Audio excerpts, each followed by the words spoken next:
Baga, hirap nang kumain kasi nga naka-denture lang. Minsan pagka kumain ka, bumababa siya. Minsan, ramdam ko yung sakit. Basta hindi kagaya ng dati na natatanggal. Kaya okay naman siya.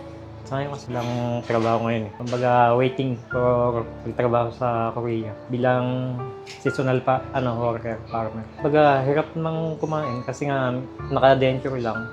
Minsan pagka kumain ka, bumababa siya. Kaya mas pinagawa ko ngayon fixed bridge para at least hindi siya natatanggal pagka kumakain. Basta hindi kagaya ng dati na natatanggal na. Ayun, kapagka sa treatment, minsan ramdam ko yung sakit. Minsan, siyempre may anesthesia kaya nawawala. Ayun, sa akin okay naman siya. Very good.